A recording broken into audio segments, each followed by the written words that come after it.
ರಾಜ್ಯ ಸರ್ಕಾರದ ವಿರುದ್ಧವಾಗಿ ಸಾರಿಗೆ ನೌಕರರ ಸಮರ ವಿಚಾರಕ್ಕೆ ಸಂಬಂಧಪಟ್ಟಂತೆ ಸಾರಿಗೆ ನೌಕರರ ಹೋರಾಟಕ್ಕೆ ರಾಜ್ಯ ಸರ್ಕಾರ ಮಣಿದಿದೆ. ವೇತನ ಪರಿಷ್ಕರಣೆ ಮಾಡ್ತೀವಪ್ಪ, ತಲೆ ಕೆಡಿಸ್ಕೋಬೇಡಿ, ನಾವು ಮಾಡಿಕೊಡ್ತೀವಿ ನಿಮಗೆ, ಈ ಪ್ರತಿಭಟನೆಗೆ ಬಂದ್ಗಳಿಗೆಲ್ಲ ಹೋಗಬೇಡಿ. ನೀವು ಎಷ್ಟು ತಿಂಗಳದ್ದು?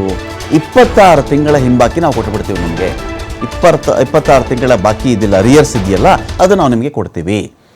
1271 ಕೋಟಿ 92 ಲಕ್ಷ ಅದನ್ನು ಸರ್ಕಾರ ಬಿಡುಗಡೆ ಮಾಡಿಬಿಟ್ಟಿದೆ. 1271 ಕೋಟಿ 92 ಲಕ್ಷ ರೂಪಾಯಿಗಳನ್ನು ಸರ್ಕಾರ ಆಲ್ರೆಡಿ ಬಿಡುಗಡೆ ಮಾಡಿದೆ.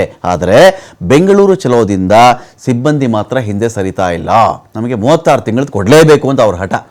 ಸರ್ಕಾರ ಬಿಡುಗಡೆ ಮಾಡಿರೋ ವೇತನ ಪರಿಷ್ಕರಣೆಗೆ ಈ ನೌಕರರ ಸಂಘಟನೆಗಳಿದೆಯಲ್ಲ, ಅಸಮ್ಮತಿ ಇದೆ, ಅವರಿಗೆ ಸಮ್ಮತಿ ಕೊಡ್ತಾ ಇಲ್ಲ. ಅವರು ಏಕಪಕ್ಷೀಯ ನಿರ್ಧಾರ ಮಾಡಿಬಿಟ್ಟಿದ್ದಾರೆ. ಇವರು ನಮ್ಮನ್ನೇನು ಕೇಳೇ ಇಲ್ಲ. ಇವರು ನಮ್ಮ ಕರೆದು ಮಾತಾಡಬೇಕಾಗಿತ್ತು.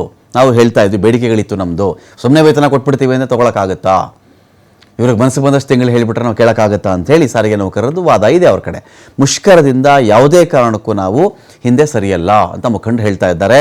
4 ನಿಗಮಗಳ 1,15,000 ನೌಕರರು ಈ ಮುಷ್ಕರಕ್ಕೆ ಇಳಿಯಲಿದ್ದಾರೆ. ಹೋರಾಟಕ್ಕೆ ಸರ್ಕಾರ ಮಣಿತಾ ಇದೆ. 1271 ಕೋಟಿ ಬಿಡುಗಡೆ ಮಾಡಿದೆ ಸರ್ಕಾರ, ಗ್ರೀನ್ ಸಿಗ್ನಲ್ ಕೊಡ್ತಾ ಇದೆ. 2024ರ ಜನವರಿ 1ರಿಂದ ಪರಿಷ್ಕರಣೆ ಆಗಬೇಕಾಗಿತ್ತು ವೇತನ. 2025ರ ಮಾರ್ಚ್ 1ರಿಂದ ವೇತನ ಹೆಚ್ಚಳ ಮಾಡ್ತೀವಿ ಅಂತ ಸರ್ಕಾರ ನಿರ್ಧಾರ ಮಾಡ್ತಾ ಇದೆ. ಸಾರಿಗೆ ಸಿಬ್ಬಂದಿಗೆ 26 ತಿಂಗಳ ಹಿಂಬಾಕಿ ಕೊಡ್ತೀವಿ ಅಂತ ತೀರ್ಮಾನ ಮಾಡಿರೋದು. 38 ತಿಂಗಳ ಹಿಂಬಾಕಿ ಪೈಕಿ 26 ತಿಂಗಳ ಹಿಂಬಾಕಿ ಪಾವತಿ ಮಾಡ್ತೀವಿ ಅಂತ ಸರ್ಕಾರ ಹೇಳ್ತಾ ಇದೆ.